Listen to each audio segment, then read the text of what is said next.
when you run out of words to describe somebody, all you just need to do is Ojo here, the chief of Umukwata. See, I'm sick and tired, and I must have to send a message out there to all the chiefs in Umukwata. I'm sick and tired of calling her the chief, and you don't give her the chieftaincy title. They were doing it this December. I think it's confirmed. You are the boss. It's now. confirmed.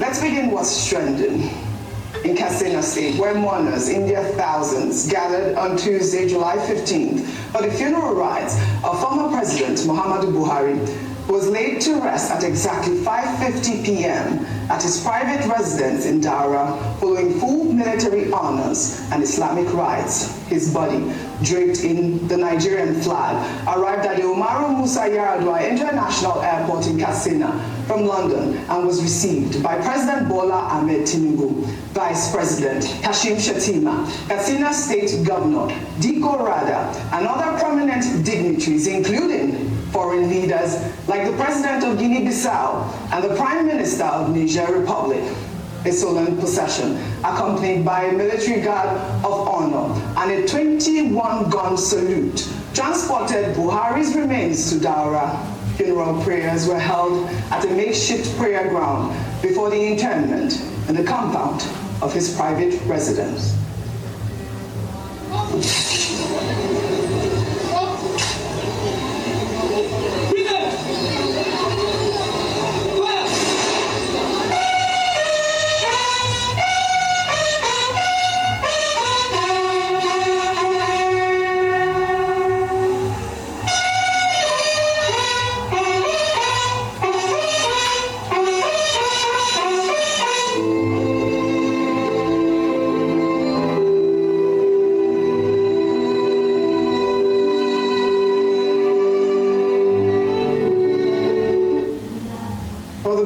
Attended by a vast gathering of family members, top government officials, traditional rulers, and mourners from across Nigeria and beyond, including First Lady Senator Oluremi Tinubu, who was at the airport to receive Buhari's widow, former First Lady Aisha Buhari, former Vice Presidents Professor Yemi Osinbajo and Atiku Abubakar were in attendance, along with Governors Uba Sani of Kaduna State, Dapo Abiodun of Ogun State, Babajide Sanwo-Olu of Lagos State, and Africa's richest man, Aliko Dangote, former Minister of Transportation, Rotimi Amechi, was spotted wearing a white turban, while the host governor, Daura of Katsina State, was seen weeping throughout the interment.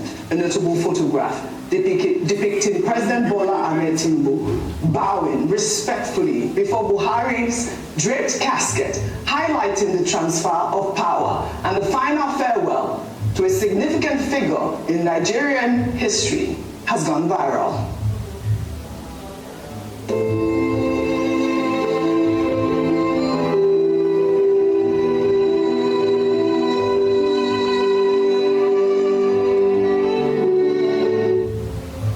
Solemn moment.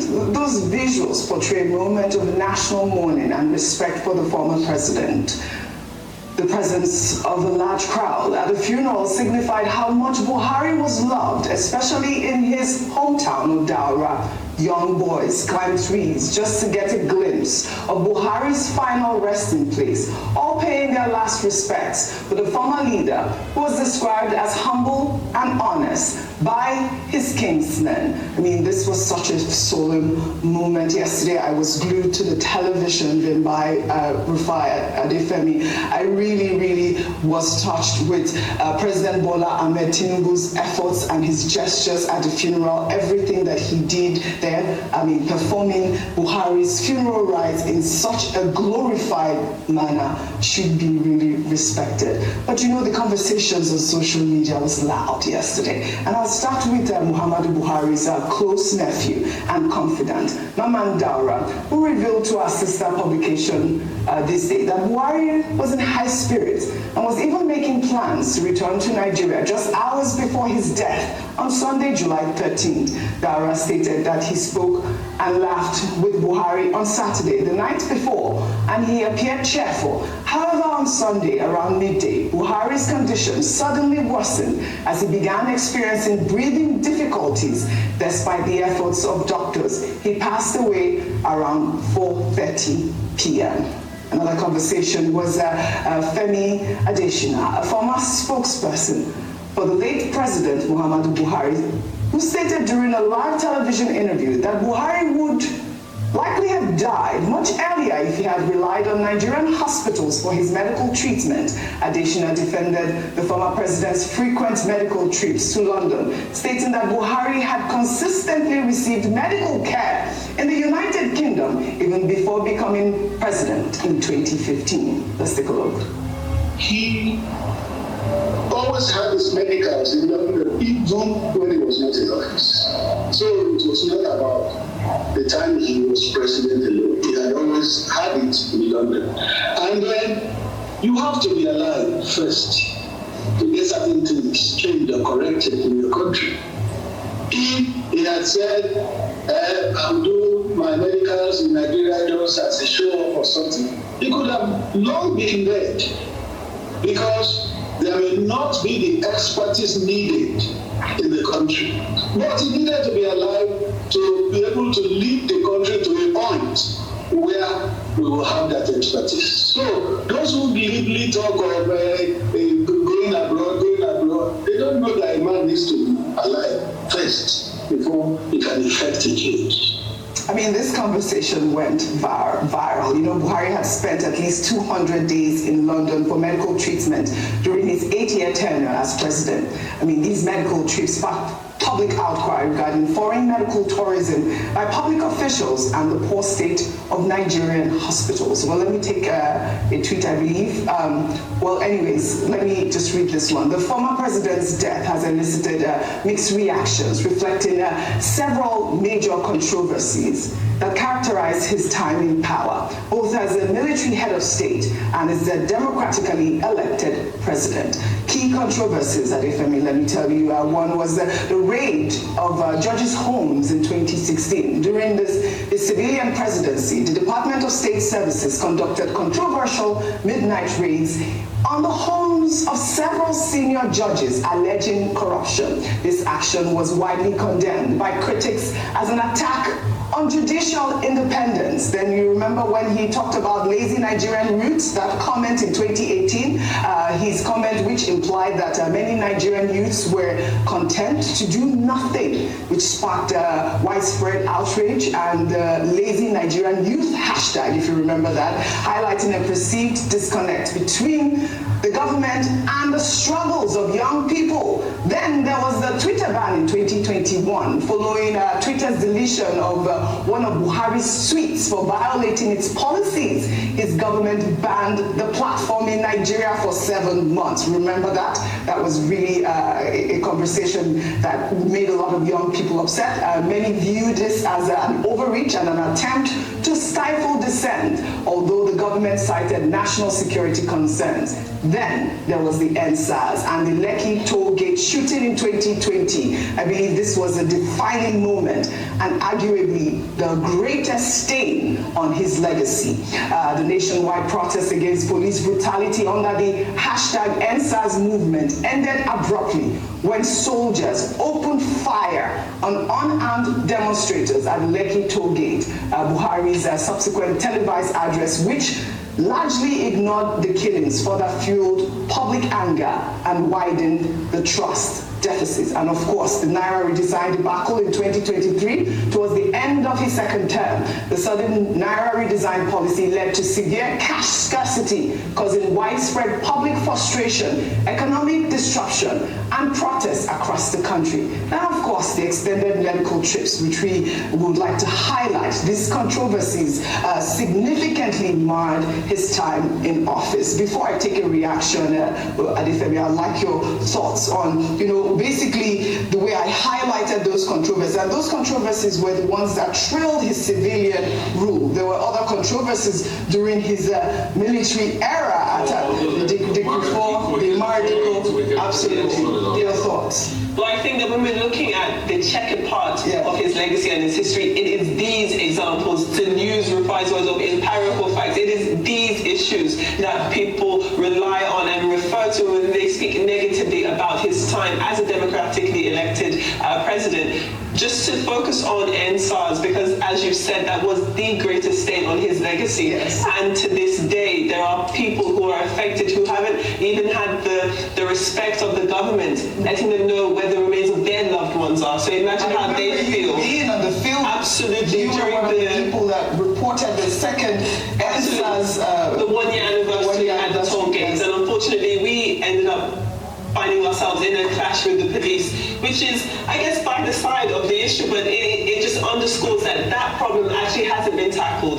That the police, even though they were legitimately hurt during the protest, the protests were because of them and their actions, and it remains an issue to this day. Absolutely. And with the people who died at the toll gate, this must be a slap in the face to watch a funeral. Not saying that he should not have had a state funeral, but it does reignite these feelings of unfairness. For many people, they feel as though the former president is responsible for the pain that they are still unable to get the real recognition for to this day. All right, I'll take a tweet from Civil Rights International.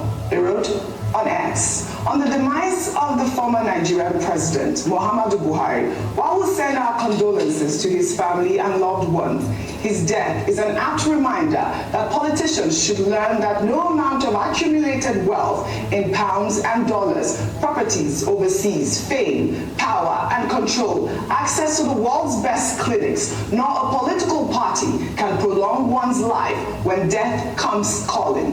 Man journeys home with absolutely nothing. Legacy is all that matters. Buhari will be remembered for ending Nigeria's second republic democratic rule abruptly in 1983 through a coup d'etat and leaving the country more impoverished in 2023 when he left office as civilian president than the situation he met in 2015 when he took over. Well, Daniel Bola wrote, "There's time for everything. There'll be time for politics, but for the duration of time that President Tinubu declared for mourning, our departed former president would pay our respect to the great departed leader that this nation was lucky to have during his time in this life.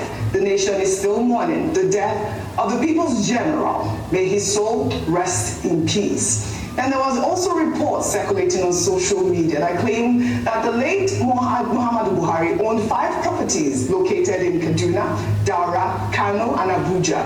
His extensive agricultural holdings reportedly include farms and orchards, a ranch with 270 cattle, 25 sheep, 5 horses, and various birds. Reports indicate that he approximately had $150,000 in his personal bank account, along with 30 million naira in a Union Bank account. He also held shares in Berger Paints, Union Bank, and Sky Bank, or during a meeting with King Charles in the United Kingdom back in November 2022. The late former president disclosed that any property he had were acquired before he assumed office and expressed that he felt much freer when he had nothing. And he asked me whether I have a house here. I say no. I have, even in Nigeria, the only house I have are those I had before I got into government. And I'm not very much interested in having assets all over the place. I feel much more freer when I have nothing.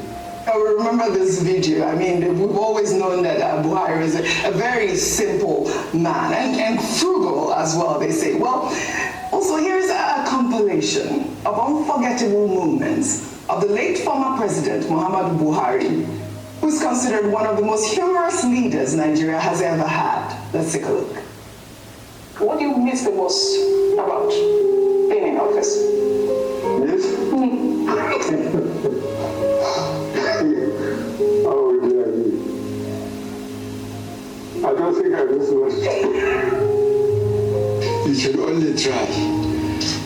It's a terrific country. No matter what you do, there are people on daily basis that look for your force and go to the press. So you have to learn to live by that. Somebody is a soldier and global. No wonder I forgot that. I'll even call Baba go slow. No, those who are going fast, why did they go to? I'm not going to demand any apology from anybody.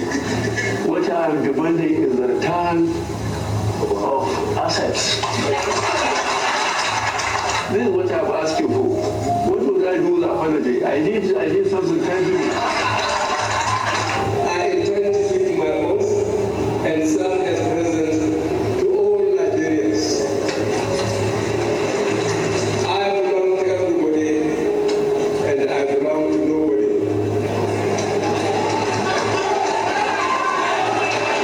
We have no other country but Nigeria. Anybody who suits in any other country than Nigeria, goodbye.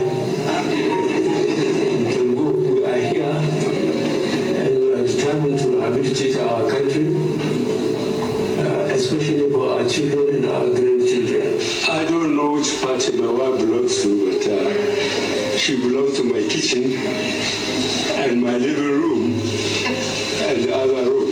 I'm looking forward to tomorrow to fly to my base and go back to my cows and sheep,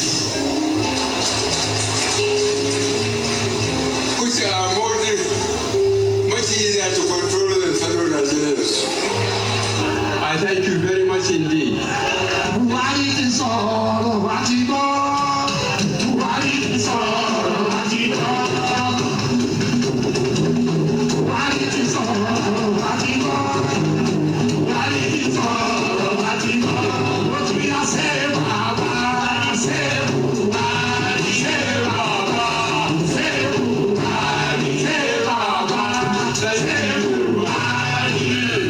Your experience has been infectious.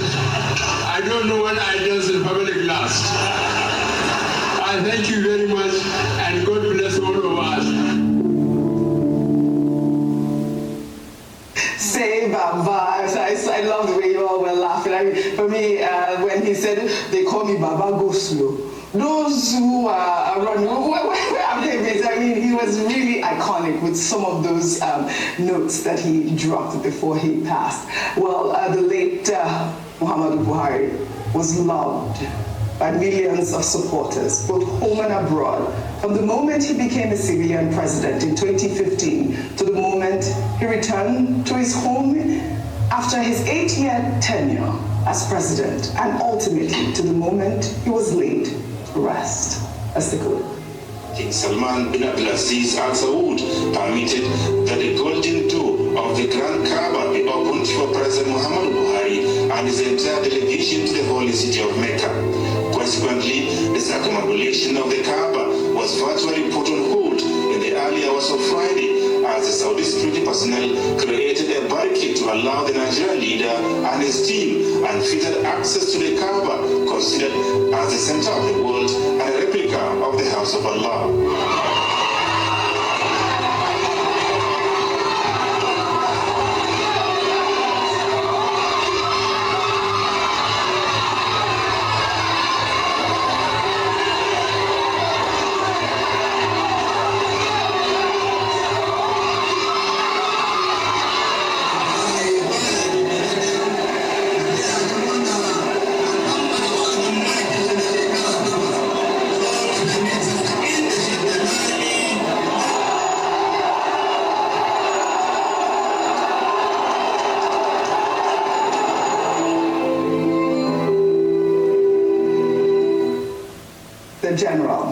his soul rest in peace, Rufai.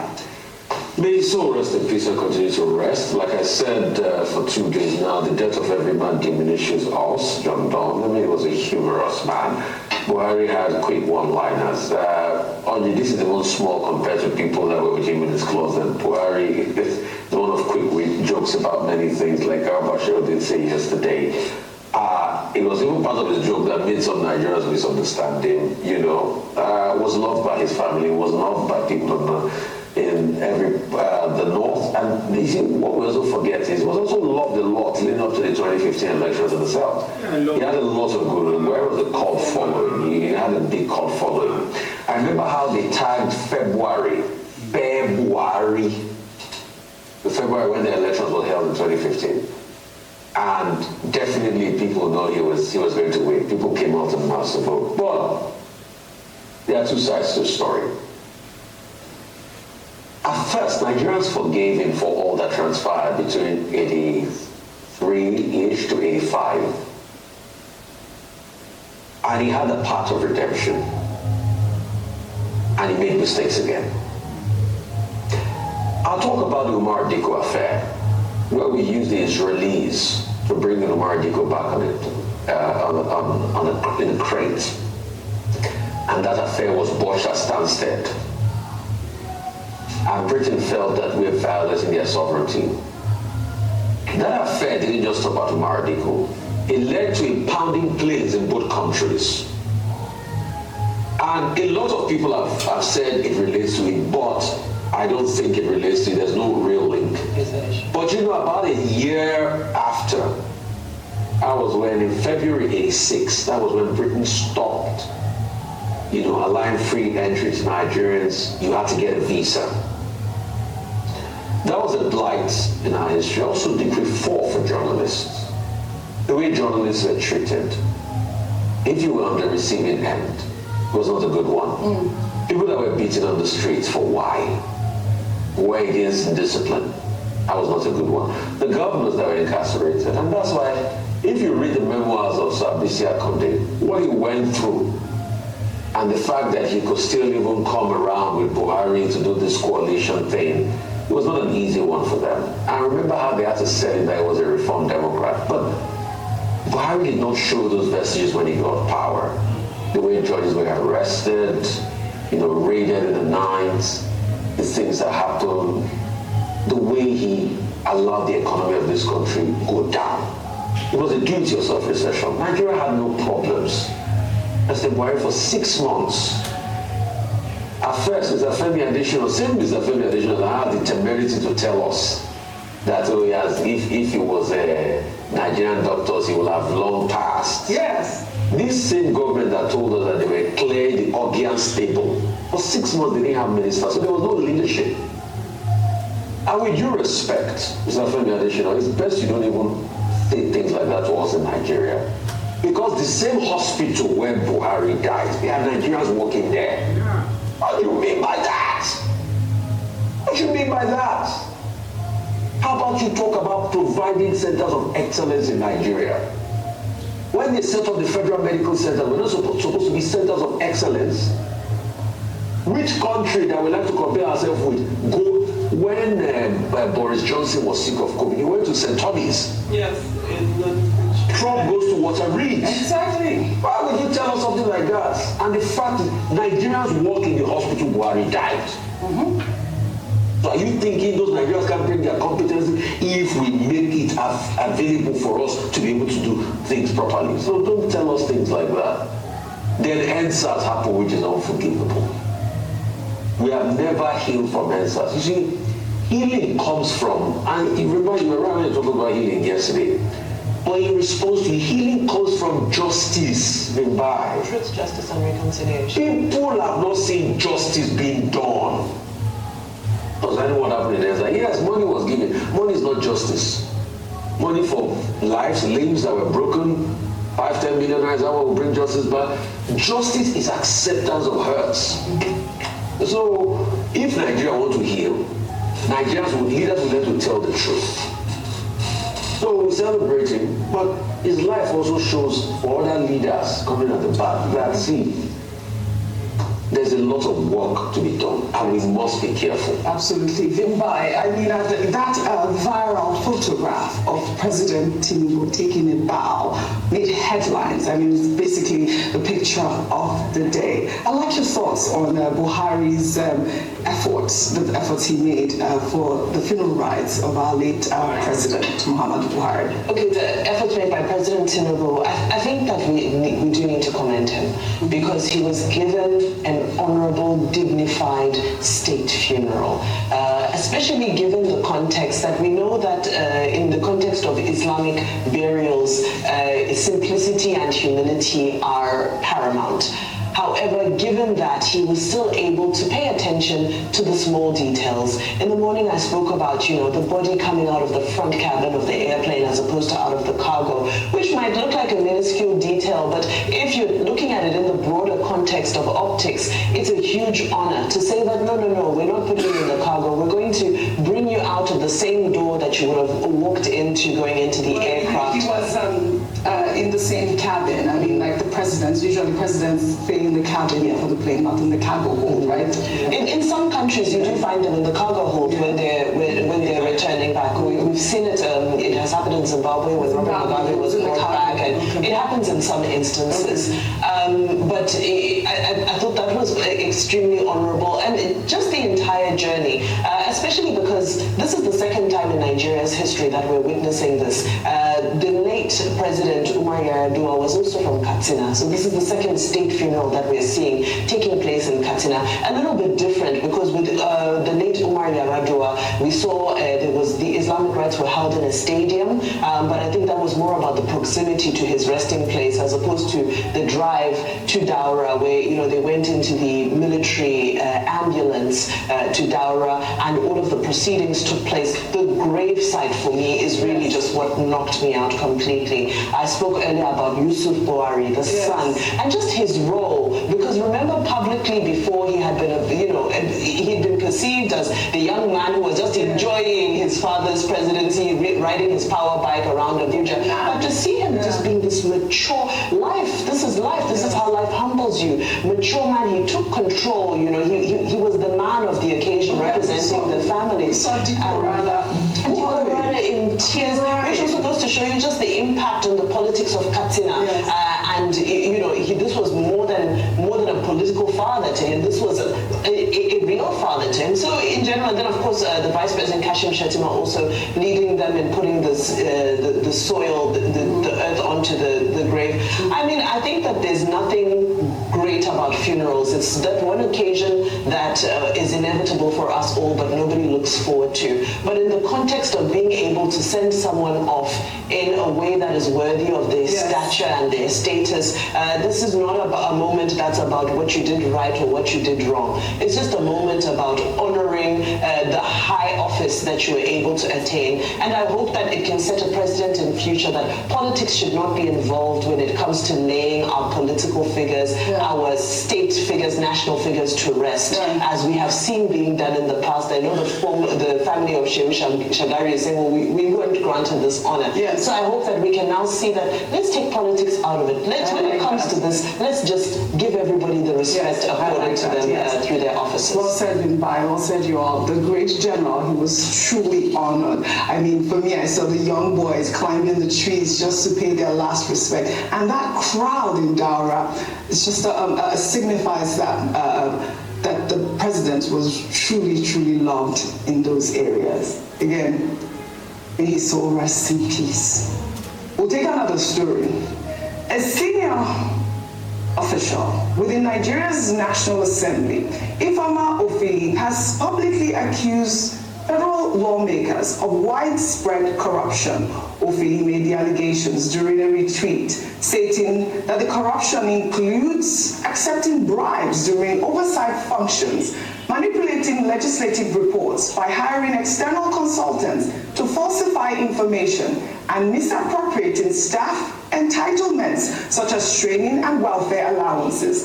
The video of her statements has gone viral, sparking outrage among Nigerians and raising questions about the integrity of the legislative process and accountability within the National Assembly. Let's take a look. We are talking about oversight. How do you account for the fact that the flight ticket to go and oversight somebody was paid for that person by the agent? What are you coming to write? You go there, they tell you what to write, they give you money, they quarter you, they give you flights, and the members will come and fight over the money that they gave to them. They will not give the clerk. They will not give the committee assistant that they take with. But it's not even the fact that they didn't give the clerk. Now you are compelled to write a report of what you did not see. What did we just go for confession first? Then secondly, we are talking about punishing MDAs. They will come on TV and they will say this erring MDA did this. All the atrocities that have been committed in the National Assembly, who punished them? We don't follow the budget process the way it is. They will budget money for instance, staff budget, money for training, money for clinic, money for sports, money for books, money. They collapse it. It is in the National Assembly that say hearing our collapse. What is collapse? Sir, both of you know what collapse is. Collapse. The money now, allowances that are budgeted for National Assembly staff is collapsed. All right, Rufai, this video went viral over the weekend. We wanted to, highlight the sort of corruption that this woman has boldly come out to speak about. Your thoughts, really? Dear Madam Ifeoma, we have extended an invitation to you to come and talk on air, but we have not seen anything yet. We like the way you boldly spoke up as a Catholic. I know you are close to your retirement. Maybe you might not take the invitation now. Maybe when you retire, you will be free enough to speak. You need to come and tell us more. Madam Ifeoma, we are officially inviting you again. Because you see, corruption thrives in silence. Somebody said something that really jolted me the other day. He said, democracy dies in decorum. When you are trying to be decorous, when people are perpetrating evil because you don't want to speak up, die in decorum.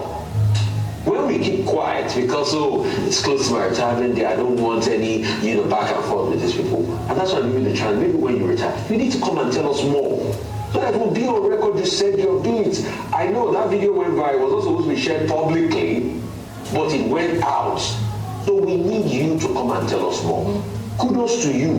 Or like they say in social media, kudos to you. Who said kudos? Who said that kudos? Yeah, you don't want to say it. Okay? We know what kudos means. But really, kudos. You are a real patron of Nigeria. We love you. She needs protection. But she needs protection. Because I would not be surprised if you constantly harassing her. This is it. She needs protection also. But we need her to come out and say, yes. Kudos to you. Show us the receipts. We want to see. Kudos.